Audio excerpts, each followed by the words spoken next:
Before this video starts, I want to give a huge thanks to Team Meat for sending me a review copy of Super Meat Boy on the Nintendo Switch. Hashtag free product, hashtag not ad. Team Meat is not paying me to review this game or say anything good about the game.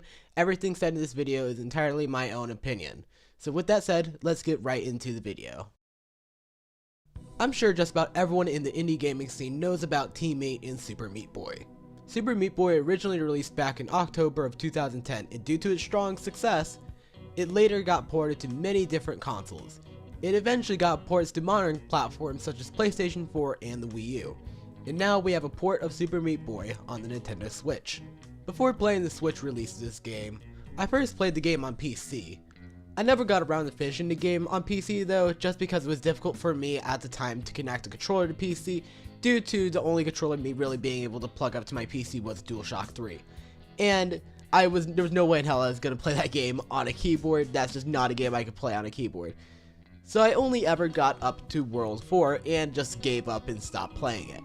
However, now that the game has never been easier to pick up and play on the Nintendo Switch, I now have an ideal way to play this game. But I am getting ahead of myself. What is Super Meat Boy? This game stars the hero Meat Boy and his love interest Bandage Girl. The antagonist of the game is Dr. Fetus, somebody who nobody loves. And Dr. Fetus hates you for that. But more than anyone, Dr. Fetus hates Meat Boy. He goes and beats up Meat Boy and kidnaps Bandage Girl. And so the adventure begins with a simple plot.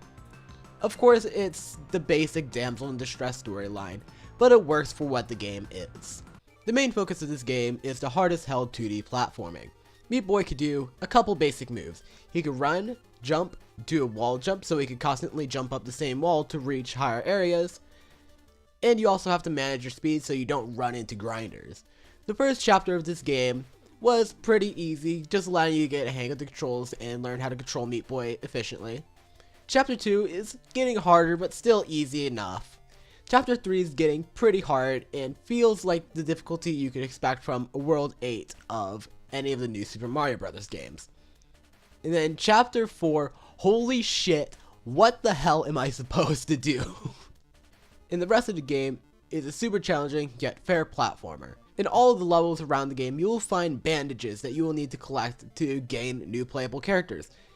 And some of these characters are guest characters from other indie games, such as Commander Video and the kid from I Wanna Be the Guy. And speaking of other video game references, there are a lot of really cool video game references within each opening intro for going into a new world, such as World 1's Street Fighter 2 intro and the Mega Man 2 intro.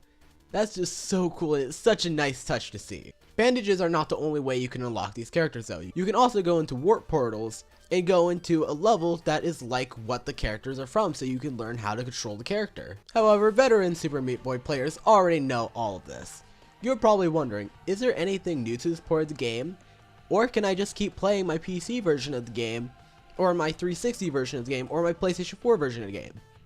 Actually, yes, there is a brand new mode that is exclusive to the Nintendo Switch version as of right now, which is the new Race Mode.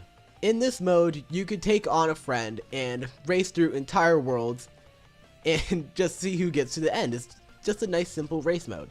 You also collect bandages in the levels, and you could use 2 bandages to skip a level entirely. Sadly, I was unable to test out this mode due to me not having anyone to be able to test it out with.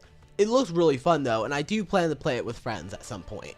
And with that said, that's really all there is to Super Meat Boy on the Nintendo Switch. It's a very well done port of the beloved indie 2D platformer. It has a new mode to take advantage of the Switch's built-in controllers, and ports the same game we have been playing for years very well. I'm super happy that I got to play this game all the way through finally, because we have Super Meat Boy Forever to look forward to later this year. With that said, I'm out of here. Thank you guys so much for watching this video, and once again, thank you Team Meat for sending me the review copy of Super Meat Boy. I'll see you guys in the next one. Peace out.